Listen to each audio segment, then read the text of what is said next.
the foundation that we are going to take off today, we will be taking off the substructure works. So in our drawing today, we are given the plan and the sections. These are the sections AA and BB. Now we have the plan. In the plan, we are first going to understand the plan. We have the external walls, these ones, the external walls. Then we have the internal wall. In the external wall, we have the section AA. And the section AA is this one. So we will go ahead and understand the section AA. What is it in the external walls? When we cut it here, how will we see the arrangement, the soil profile, and what is in the soil from the ground level up, downwards? So in the section AA, we can see that the strip foundation is 750 millimeters wide. Then it is 225 millimeters thick. So this one is 21 newtons per millimeter squared concrete. Then we have the 100 millimeters block work, which is the inner wall. Then here we can see that at the border of the wall and the soil, neighboring soil here, because all this area is soil, with the neighboring we will backfill using hardcore. And like in our normal buildings where we backfill using soil, here we will backfill using hardcore up to the formation level. So in our wall, it is a cavity wall. It has the outer layer, the cavity, then the inner layer. The outer layer is 103 millimeters thick brickwork. Then the cavity is 50 millimeters and the inner layer is 100 millimeters blockwork. Then when we get to the formation layer is always the layer at which hardcore is laid. At this level, the soil is usually strong enough to hold the building. So here we have the hardcore. The hardcore is this one. Then above the hardcore, we have the DPM, the damp-proof membrane. Then we have the 100 millimeters concrete. All right.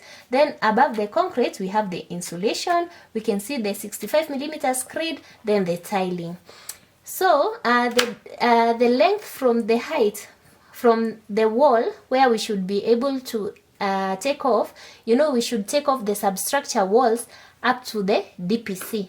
The DPC will be this height that you are given, which is 150. So this one from the DPC to the ground level, it's 150. Above the concrete is 150. Then to the ground level, then we have the depth from the ground level to the above this concrete is 675. Then we can see the thickness of the concrete is 225. All right. So we will go to section BB. Section BB, it is this one here.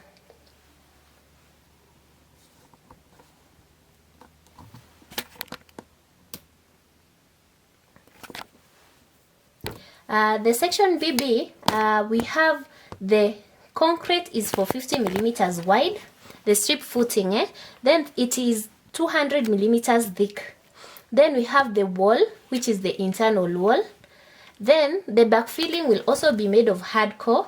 Then the backfilling is made up of hardcore, and you can see that it is passing the formation level. It is passing the formation level up to this other. You see the hardcore is taking one level for the external wall and for the internal wall. Then above it we have the concrete. Then we shall have the DPM at the same level with the external wall. So this building, it is a rectangular building which has a recess at the corner. Then we have this extension outward this way. So in any takeoff, we always begin with understanding the plans and the section. So I hope that is clear. You can see that we are told that this one is the 250 millimeters cavity wall. Then the middle one, this internal wall is 100 concrete blockwork, and this is the 100 millimeters concrete blockwork. And this one, if you add the thickness, it is 100 plus 50 plus 103. That is 253. So that's why they are saying it's 250 cavity wall. The dimensions of this plan is that it has 11 meters the length. Then the width, it has from here to here is 42.50, from here to here is 43.50. Then for this one, it is from here to here is 3300, and from here to here is 7700. This extension measures 2000, and this height is 750. This one, the total width is 8.6 meters. All right, now we will begin with taking off. Come, Mama. Remember we said whenever we are taking off, we need a takeoff list. This will be the point of reference when we are taking off, so that we can go ticking each and everything that we take off. So in taking off, we will begin with excavating the topsoil. When we get to site, we first remove all the topsoil. Then we shall dispose of excavated material. That soil that we have excavated, we have to know the volume so that we can be able to dispose.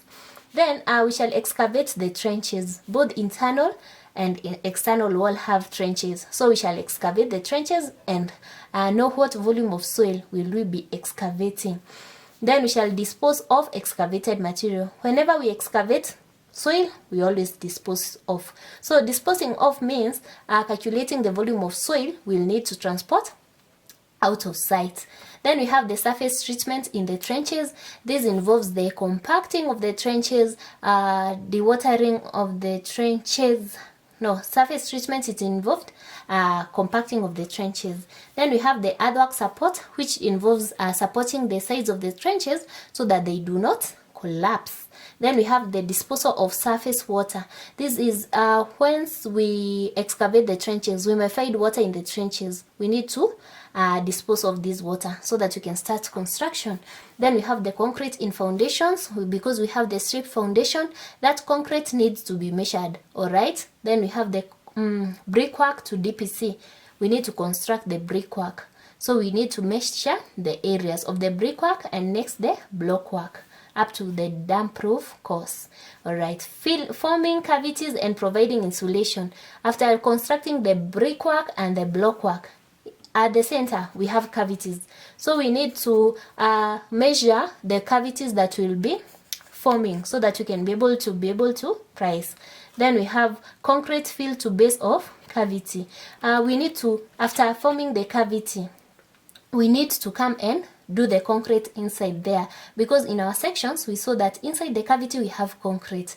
Then we have the damp-proof course, which is on the wall, all right, to prevent the water from rising through the walls. Then we have adjustment of brickwork and facework. The adjustments that we need to do to the brickwork and facework, maybe we need to finish them so that they could be a bit smooth.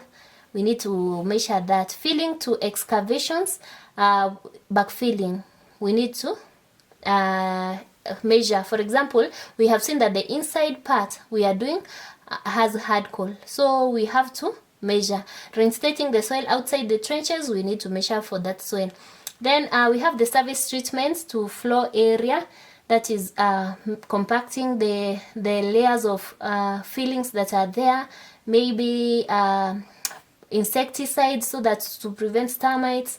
Then we have filling to make up levels. This one is the reinstatement now, so that the ground level can be at the same level up to the wall, the external wall.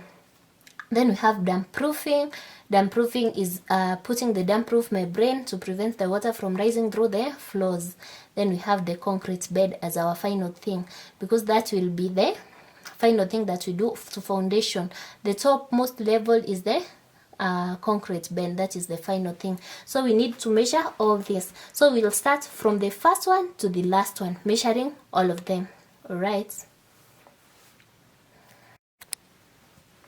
We will now begin with the first step, which is excavation of the topsoil. When you're excavating the topsoil, it's like the site clearance. When you are doing the site clearance, for example, if you're given the plan, we usually measure the external dimensions of the building. Then we add the spread. You can see where we have these broken lines. The broken lines shows the trench, where the trench is passing. You see, like this one is the cavity wall on the external. So this is the external wall and its cavity. And now you can see this is the internal wall, which is a single block wall. Alright, so the broken lines around the walls are the trenches that we shall excavate. So when we are removing the topsoil, we shall remove the topsoil up to where the broken lines, which are on the external part, are covering. So for the length, we shall take the dimensions from here to here. For the width, we shall take the dimensions from here up to here. So when we are measuring the area for the site clearance, because site clearance and topsoil excavation is usually measured in area, we usually take the length times the width. And because this one was a rectangle, initially it is an imaginary rectangle, we will take the length of this building, the width of this building, then take it like it was from here. Then we shall deduct this void, or we can use another method. We can take this area separately, then this area separately, then this area separately for this. So we shall divide this plan into 3 parts: this rectangle, and this small rectangle. Alright, and that second method is the one that we are going to use. So we need to know the dimensions from the end here to the end here, the end here to the end here.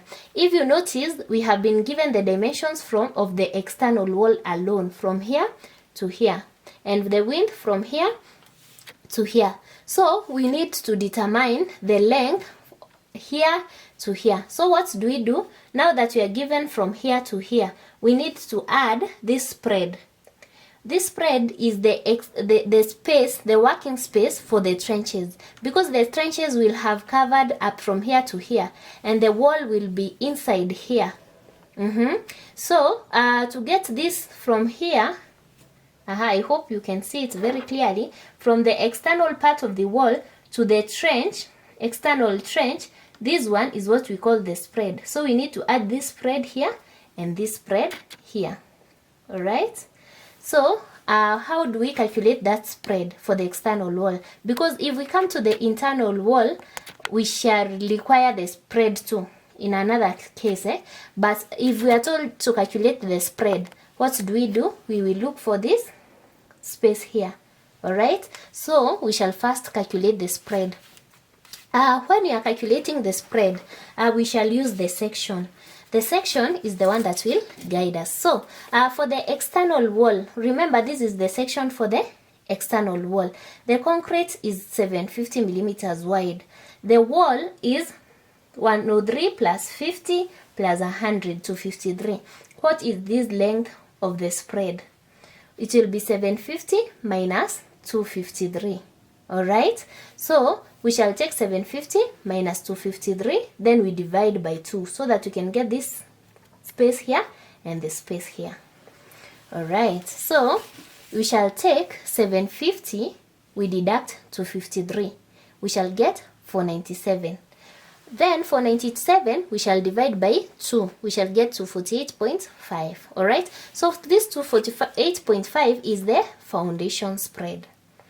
Then we shall find the spread for the internal walls, just in case we are going to use it. So it shall be the width of internal foundation is 450. Where do we get 450 from? It's from this section that we have here. This 450, we shall deduct 100. 450 minus 100, we shall get 350. 350 divided by 2, you get this space here and this space here. So 450 minus 100 is 350. 350 divided by 2 is 175. So the spread this side 175. The spread this side 175. So if you look at our taking off, it is 350 divided by 2, 175.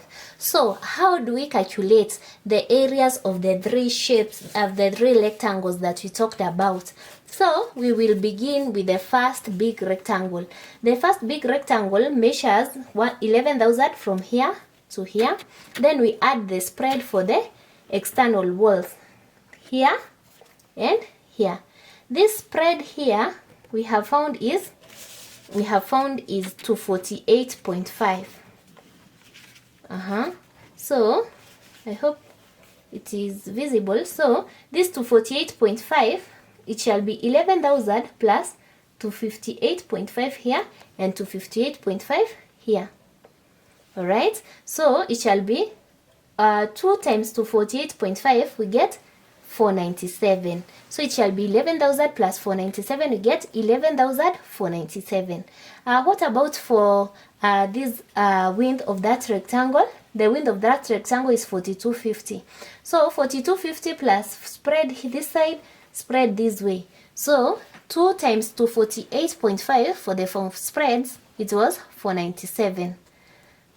So it shall be 4250 plus 497. We get 47. 47. All right. So so the dimensions for the topsoil of this rectangle is 11,497 and 4,747. And if you can see here,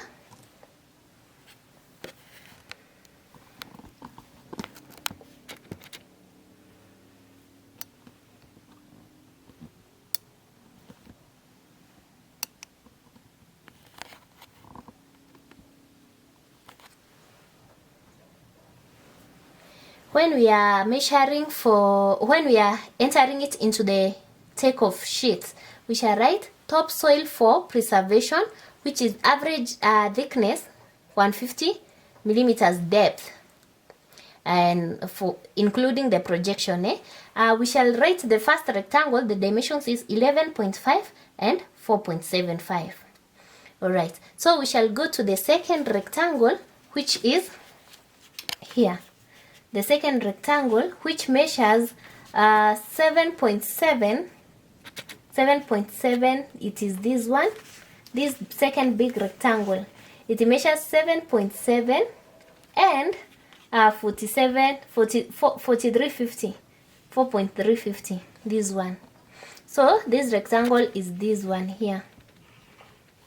Okay, so what is the dimensions for the topsoil excavation for that rectangle?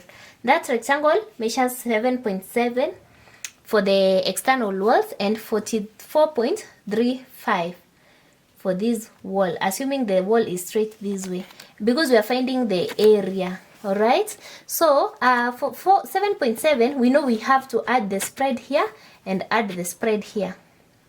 So we shall take 7.7 like here, 7.7, then we add 2 times 4 to 48.5.